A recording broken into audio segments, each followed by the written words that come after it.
El teléfono temblaba en mi mano como si estuviera vivo, un pulso de pánico que latía al ritmo de mi corazón desbocado. Policía. Hay una intrusa en mi casa, una chica. No sé, parece peligrosa, susurré al operador, mi voz quebrándose como cristal bajo el peso de Ceuta, esta ciudad atrapada entre dos mundos. Y entonces la puerta se abrió de golpe, no con el estruendo de esposas, sino con el eco de tacones furiosos. Mónica, ¿qué demonios has hecho? Me llamo Mónica, y en ese instante, mientras el sol se hundía tras las murallas de Ceuta, supe que mi vida, tejida de secretos y pasiones prohibidas, se deshilachaba como una bandera raída en el viento del estrecho. Ceuta no perdona los errores, aquí, donde el mar besa la arena africana pero el alma es española, cada sombra es un juicio.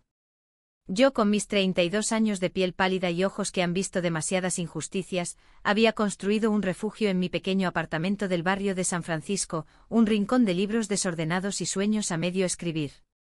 Trabajaba como periodista freelance cubriendo las grietas de esta enclave, las colas interminables en la frontera, los susurros de racismo en los mercados, las historias de madres marroquíes que enviaban a sus hijos en pateras soñando con Europa. Pero nada me preparó para Clara. La conocí un año antes en una manifestación contra la xenofobia, una de esas tardes en las que el calor de julio hace que el aire tiemble como un velo. Yo estaba allí, micrófono en mano, grabando testimonios de inmigrantes que habían cruzado el Tarajal con las manos vacías y el corazón lleno de promesas rotas. Clara apareció de la nada, una silueta menuda de 17 años, piel oscura como el café molido que mi abuela preparaba en las mañanas de Málaga, antes de que la familia se mudara aquí por el trabajo de mi padre en la aduana. Llevaba un cartel improvisado: Ceuta no es una jaula. Sus ojos, marrones y profundos como pozos de aceite, se clavaron en los míos mientras gritaba consignas con una voz que cortaba el bullicio como un cuchillo flamenco. ¿Tú eres la periodista esa que escribe sobre nosotros?, me preguntó después, jadeante, con el sudor perlando su frente. Su acento era un híbrido delicioso, el español ceutí mezclado con ecos marroquíes, heredado de su madre, la senadora Laura Vargas, una figura intocable en el Congreso, nacida en Tetuán pero elevada en las urnas madrileñas. Clara era su secreto mejor guardado, la hija fruto de un amor fugaz con un diplomático africano, educada en colegios privados para que olvidara sus raíces. Pero Clara no olvidaba, ardía con ellas. Asentí, sorprendida por su audacia. Sí, soy Mónica. ¿Quieres contarme tu historia? Se rió, una risa que sonaba a campanas rotas, y me tendió la mano. Sus dedos eran cálidos, callosos de ayudar en la ONG donde voluntariaba, lejos de los salones de su madre. Hablamos hasta que la policía disolvió la protesta con porras y gases, y en ese caos intercambiamos números. Llámame si necesitas una voz, le dije. Ella sonrió: necesito más que una voz, Mónica. Necesito que el mundo me vea. Las semanas siguientes fueron un torbellino de mensajes nocturnos y cafés robados en la Plaza de África. Clara me contaba de su vida enjaulada, la madre que la presionaba para ser perfecta, la senadora que luchaba por leyes de integración pero cerraba los ojos ante el racismo que su hija enfrentaba en el instituto. Dicen que soy la marroquí, como si Ceuta no fuera mía también, me confesó una noche, con la cabeza apoyada en mi hombro mientras veíamos el mar desde el balcón de un bar en el Monte Hacho. Yo la escuchaba, hipnotizada por su fuego, por la forma en que su cabello rizado rozaba mi piel. No sé cuándo el roce se volvió caricia, ni cuándo la admiración se transformó en algo más profundo, más prohibido. En Ceuta, donde las miradas juzgan antes que las palabras, amar a una chica como Clara era como encender una hoguera en un polvorín. Nuestra primera beso fue en mi apartamento, una noche de tormenta que azotaba el estrecho con relámpagos que iluminaban las olas como venas de plata. Habíamos estado discutiendo sobre un artículo mío, uno que criticaba la hipocresía de los políticos locales que predicaban solidaridad pero erigían vallas más altas. Eres tan ingenua, Mónica. Mi madre es igual, habla de derechos, pero en casa me trata como a una pieza de museo, explotó Clara, paseando de un lado a otro de mi salón. Me levanté, la detuve con las manos en sus hombros, y el mundo se detuvo. Sus labios eran suaves, salados de lágrimas no derramadas, y en ese beso sentí el peso de Ceuta. La frontera no solo separaba continentes, sino almas. Desde entonces fuimos un secreto compartido en susurros. Nos veíamos en rincones olvidados, el cementerio marinero donde las lápidas susurraban historias de naufragios, o en mi apartamento, donde el aroma a jazmín de su perfume se mezclaba con el salitre. Clara era un vendaval, me hacía cuestionar todo. ¿Por qué te conformas con escribir, Mónica? Cambia algo de verdad, me retaba, y yo, que había huido de Málaga huyendo de un novio que me asfixiaba con promesas vacías, encontraba en ella la libertad que siempre anhelé. Pero el amor en Ceuta es un lujo precario. Su madre, Laura, era un huracán político, una mujer de 50 años, piel morena como la tierra de Rif, ojos acerados que habían conquistado escaños con discursos sobre igualdad. Clara la adoraba y la odiaba a partes iguales. No entiende nada de mí, me decía, acurrucada en mi cama. Si supiera que amo a una mujer. Una blanca, una periodista que critica su mundo. Me desterraba. Yo intentaba ser cauta. Sabía de los rumores en la redacción. Laura Vargas, la senadora que había roto techos de cristal, pero que en privado era una leona protectora, celosa de su imagen. Una vez, en una cena benéfica en el Parador de Ceuta, la vi de cerca, elegante en un traje sastre negro, riendo con generales y empresarios, pero sus ojos escaneaban la sala como radares. Clara me había advertido, no te acerques. Ella huele los secretos. Y sin embargo el nuestro crecía, un lazo invisible que nos unía contra el telón de fondo de vallas y checkpoints. Pero los secretos en Ceuta tienen patas cortas. Una tarde de otoño Clara llegó a mi puerta pálida como un fantasma, con una maleta improvisada y los ojos hinchados. He discutido con ella. Le dije que no quiero ir a Madrid a estudiar Derecho, que quiero quedarme aquí contigo. Bueno, no le dije lo de ti, pero lo sabe. Entró tambaleante y yo la abracé sintiendo su cuerpo temblar contra el mío. Pasamos la noche hablando, planeando un futuro imposible, yo publicando un libro sobre las voces silenciadas de Ceuta, ella uniéndose a la ONG a tiempo completo. Te amo, Mónica, murmuró al amanecer, y yo respondí con un beso que sellaba promesas frágiles. No duró. 2 días después, el infierno se desató. Estaba sola en casa, revisando notas para un reportaje sobre las devoluciones en caliente en la frontera, esos retornos sumarios de migrantes que la Unión Europea condenaba pero España ignoraba. El timbre sonó con insistencia y al abrir, allí estaba Clara, no con su sonrisa habitual, sino con una expresión de pánico puro. Déjame entrar, por favor. Mi madre. Ella envió a alguien a seguirme. La arrastré adentro, el corazón martilleándome. ¿Qué ha pasado?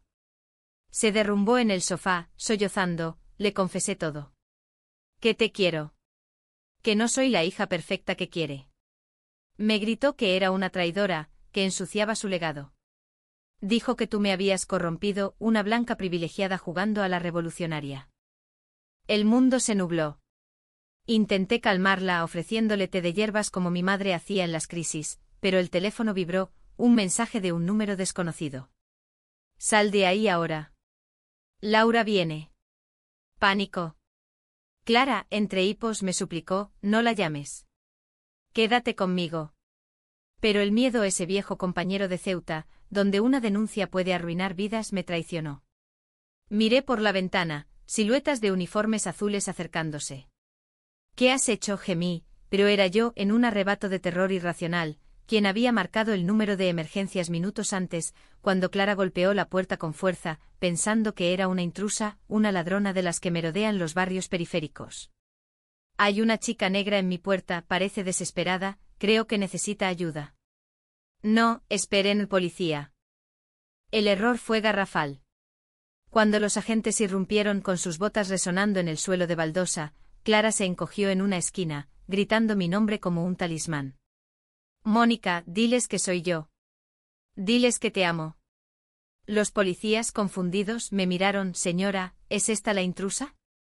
Mi lengua se pegó al paladar. En ese momento, la puerta se abrió de nuevo y entró Laura Vargas, no con la elegancia parlamentaria, sino como una furia encarnada, falda plisada arrugada, blusa desabotonada, el rostro surcado por líneas de ira y algo más dolor, quizás. Suelta a mi hija, Mónica. ¿Cómo te atreves a involucrar a la policía en tus jueguitos sucios? El salón se convirtió en un tribunal improvisado. Laura se interpuso entre los agentes y Clara, su voz un látigo. Soy la senadora Vargas. Esto es un malentendido familiar. Váyanse. Los policías, reconociendo el nombre, retrocedieron con murmullos de disculpa, dejando un silencio espeso como la niebla del estrecho. Clara sollozó: «Mamá, por favor». Pero Laura la ignoró clavándome sus ojos. Esos ojos que ahora veía eran idénticos a los de su hija, pero endurecidos por décadas de batallas. «¿Tú? ¿La periodista que escribe veneno sobre mí en sus artículos? ¿La que seduce a adolescentes para sus causas?». Las palabras me golpearon como olas. «No es así, Laura. Yo la amo.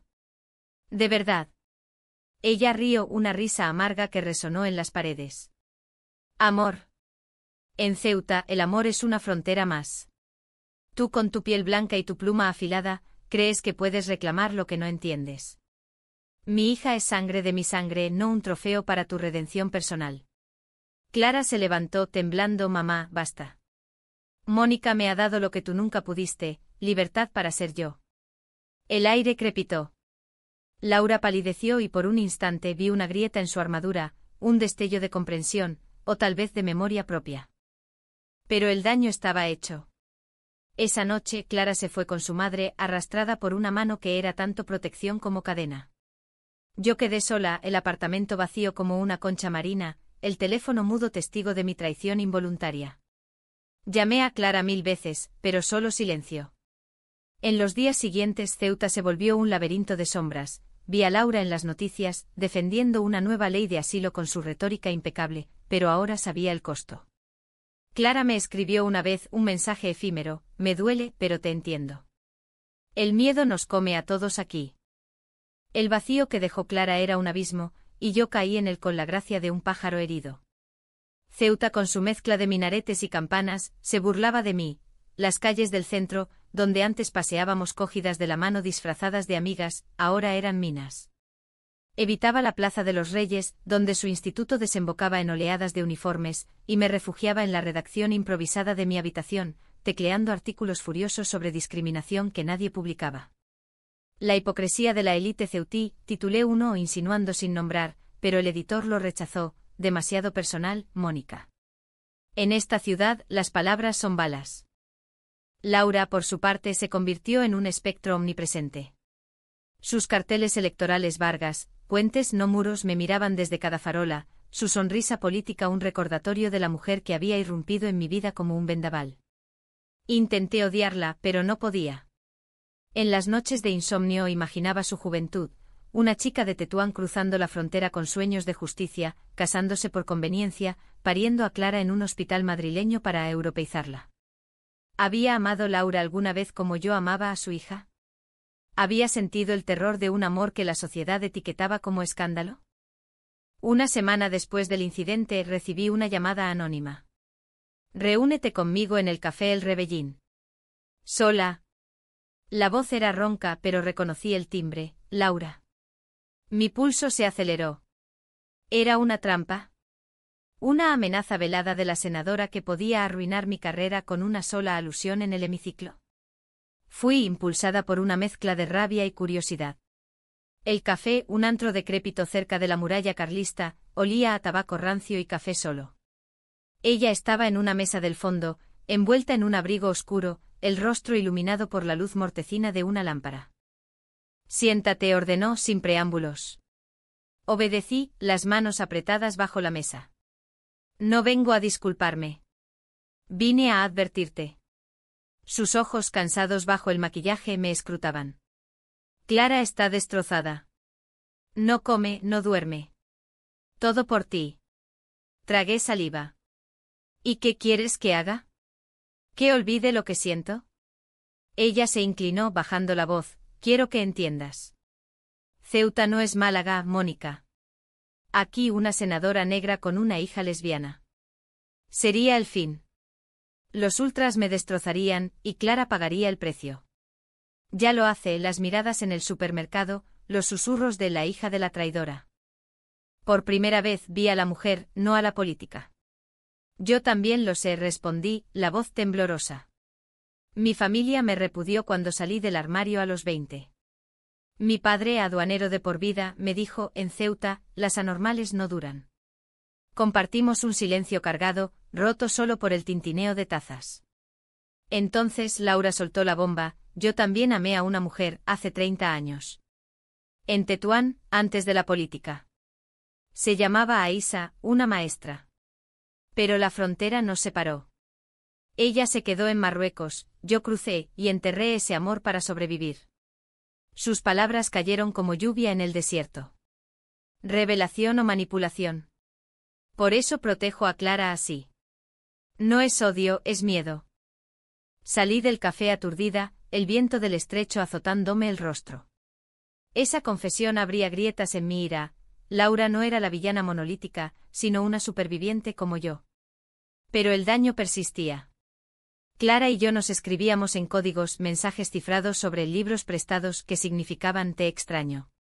Planeamos una huida, ella se escaparía a Málaga conmigo, donde mi hermana, más abierta, nos acogería. Solo unas semanas hasta que mamá se calme, me prometió en una llamada robada. Mi corazón latía con esperanza frágil. Pero Ceuta conspira. 2 noches después, un artículo anónimo apareció en un blog local: la amante lesbiana de la hija de Vargas, escándalo en la frontera. Fotos borrosas nuestras en la manifestación, especulaciones sobre corrupción moral. Mi teléfono explotó, llamadas de la redacción, mensajes de amigos que se distanciaban. Laura me llamó esa madrugada: esto es obra mía.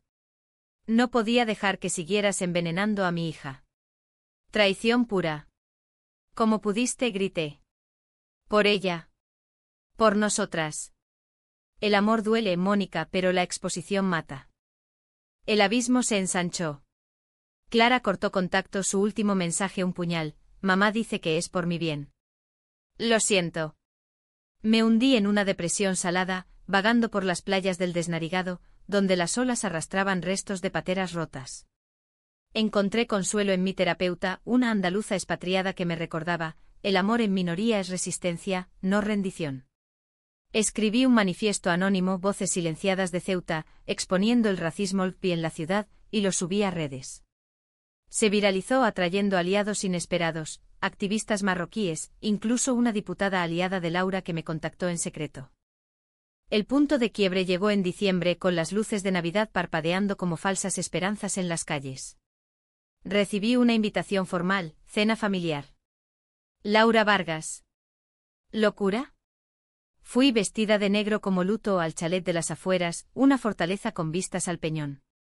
Clara abrió la puerta, más delgada, los ojos hundidos pero brillantes.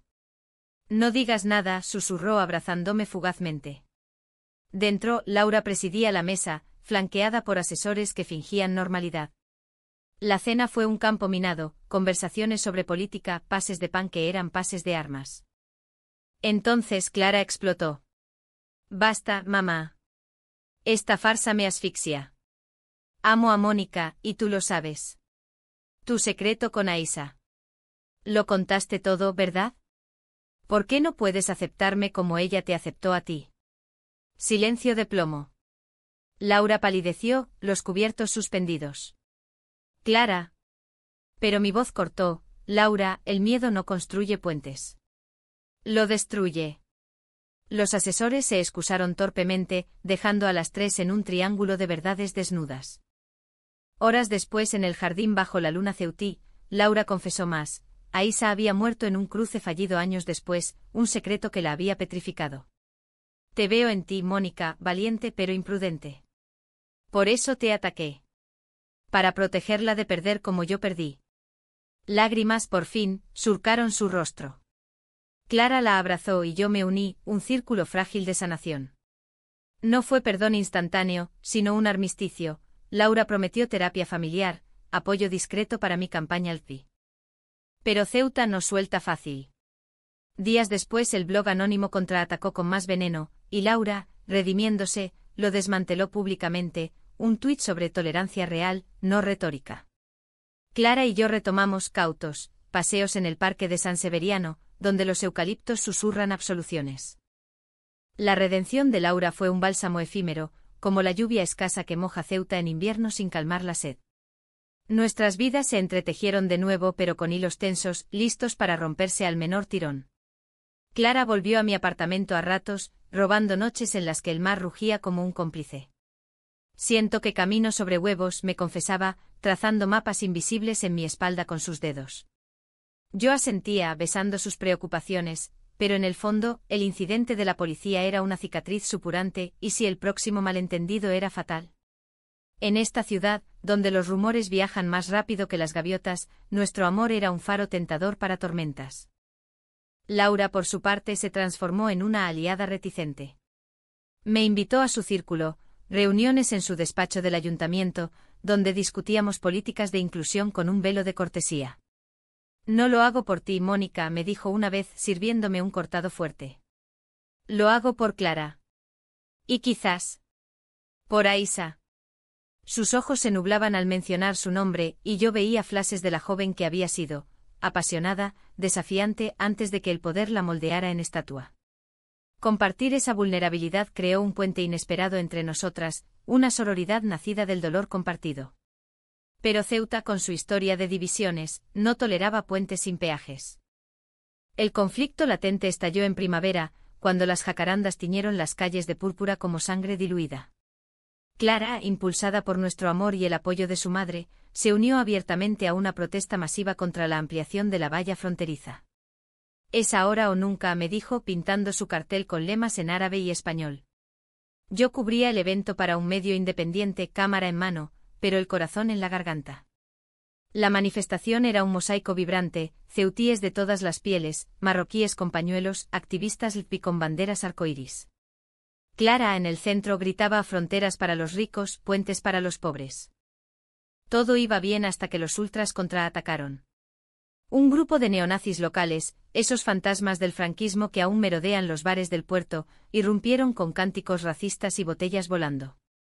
El caos estalló, empujones, gritos, el olor acre del miedo. Vi a Clara caer, rodeada por 3 hombres con cabezas rapadas, uno alzando un bastón.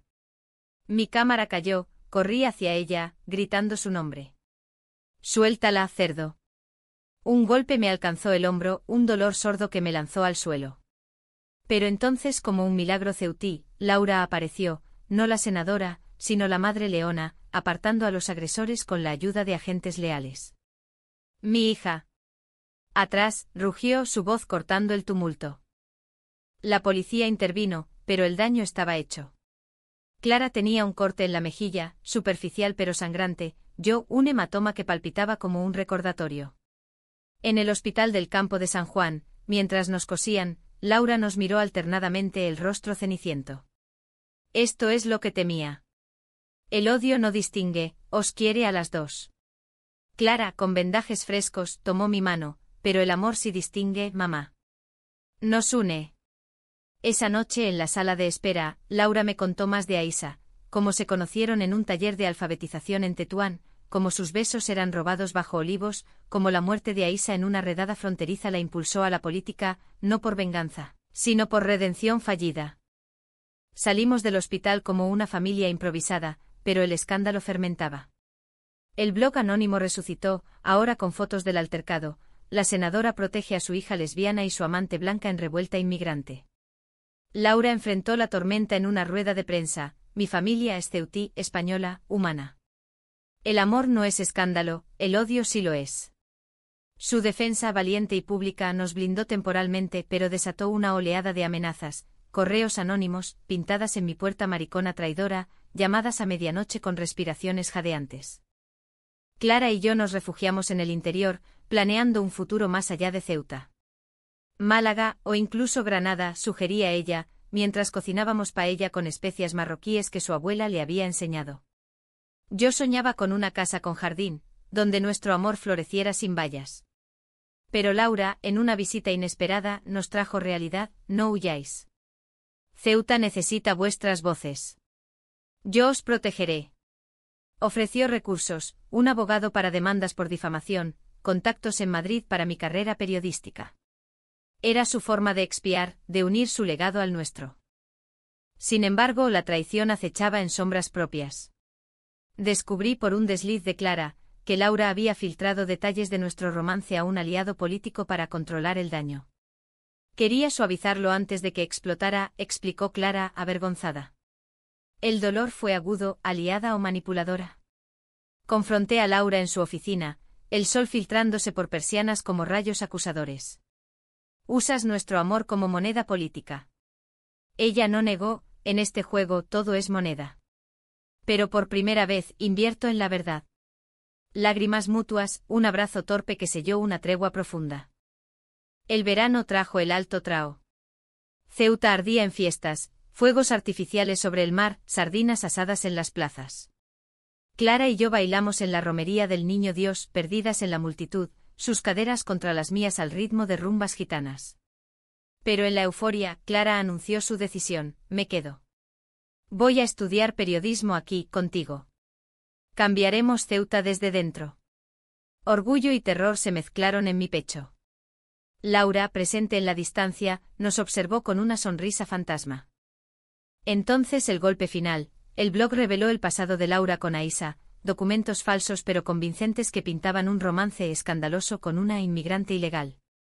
El país estalló en debates: ¿hipócrita o heroína?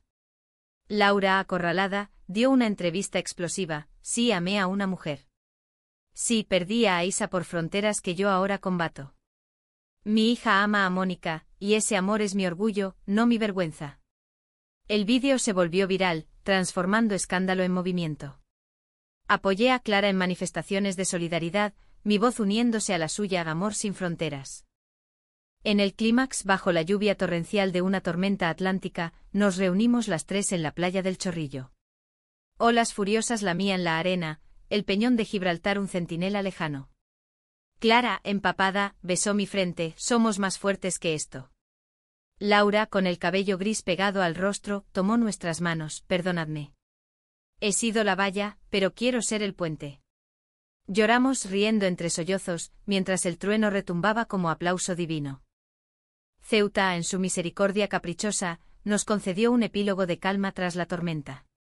El verano se desvaneció en un otoño dorado, donde las hojas de los plátanos en el paseo de las murallas crujían bajo nuestros pies como confidencias compartidas. Clara y yo nos mudamos a un piso compartido en el ensanche, un nido modesto con balcón al mar, donde colgamos banderas arcoíris junto a tapices bereberes que Laura nos regaló como ofrenda de paz. De mi madre en Tetuán, explicó Clara, extendiéndolos con cuidado. Ahora, son tuyos también. En esas noches cocinábamos tajine con vino tinto, y el aroma mezclaba oriente y occidente como nuestro amor, especiado, resiliente, eterno. Laura se transformó por completo. Su reelección fue un triunfo, impulsada por el apoyo que su confesión desató. Ya no era la senadora intocable, ahora, daba charlas en institutos sobre amores fronterizos, invitándonos a Clara y a mí como panelistas. Vosotras sois mi mejor discurso, bromeaba, con una calidez que borraba años de frialdad. Pero la redención no era lineal. Hubo recaídas, discusiones cuando Laura presionaba a Clara por notas bajas, o celos míos cuando madre e hija compartían confidencias que yo aún no había ganado. Dale tiempo, me decía mi terapeuta sorbiendo su manzanilla. El perdón es un río, no un salto. Mi carrera floreció. Con el respaldo de Laura publiqué Sombras en la frontera, un libro de testimonios e inmigrantes ceutíes que se agotó en ferias del libro de Madrid y Sevilla. Clara, matriculada en la universidad a distancia, colaboraba, sus fotos, crudas y emotivas, capturaban la esencia de la ciudad: una niña marroquí sonriendo en un checkpoint, dos mujeres ancianas besándose en un banco del parque. Somos las cronistas de lo invisible, decía ella, y yo la besaba, sintiendo que el mundo, por fin, nos veía. Pero Ceuta guarda sorpresas, y la nuestra llegó en Navidad, un año exacto después del caos. Laura organizó una cena en su chalet, no como antes sino con invitados reales, activistas, vecinos marroquíes, incluso Aisa sobrina, una mujer de Rabat que había cruzado para honrar a su tía. La mesa rebosaba de platos: gambas al pil pil, cuscús con verduras, turrones de Gijona. Clara, radiante en un vestido rojo, brindó, por las mujeres que amamos sin miedo. Laura, con lágrimas en los ojos, añadió, y por las que aprendimos a amar con él. En el postre, Clara me llevó al jardín, donde luces navideñas parpadeaban como estrellas caídas. Tengo algo, murmuró sacando una cajita. Dentro, dos anillos sencillos de plata grabados con puentes. No es matrimonio aún, pero es nuestro voto. Caí de rodillas no en súplica sino en gratitud, y la besé bajo la niebla salina. Laura nos observaba desde la ventana, su silueta un guardián silencioso. Los meses siguientes trajeron pruebas menores, amenazas residuales del blog, que Laura neutralizó con demandas, roces familiares cuando mi hermana visitó desde Málaga, juzgando nuestro exotismo. Pero cada obstáculo nos unía más. Clara y yo lideramos un taller en la ONG, Amor en la Frontera, donde jóvenes compartían historias de identidades fluidas. Una chica, eco de Clara joven, me confesó, gracias por mostrar que se puede. En esos momentos sentía el legado de Aisa, de todas las sombras que nos precedieron. El final, si es que lo hay, llegó en primavera, con las primeras golondrinas regresando del sur. Caminábamos las tres por el monte Hacho, el viento quería ecos de antiguas batallas. Abajo Ceuta se extendía como un tapiz raído pero hermoso, minaretes junto a catedrales, vallas que ahora pintábamos de colores en protestas artísticas. Clara tomó mi mano, Laura la suya, un cadena humana contra el olvido. ¿Sabes?, dijo Laura, deteniéndose ante una vista del estrecho. Pensé que perder a Aisa me había roto. Pero veros a vosotras. Me ha rehecho. Clara sonrió, somos tu puente, mamá. Y yo con el corazón pleno, añadí, y el amor, nuestra frontera abierta. En Ceuta, donde el mar une y separa, aprendimos que los secretos no duran, pero el coraje sí. Nuestro amor, nacido de malentendidos y traiciones, floreció en un jardín de empatía. No fue un cuento de hadas, hubo lágrimas, dudas, noches de insomnio, pero fue real, humano, ceutí. Y en esa realidad encontramos la paz, no la ausencia de conflicto, sino la fuerza para bailarlo. Hoy miro a Clara durmiendo a mi lado, su rostro sereno bajo la luz de la luna, y sé que, pese a todo, elegimos bien. Ceuta nos moldeó, nos hirió, nos salvó. Y en sus sombras hallamos nuestra luz.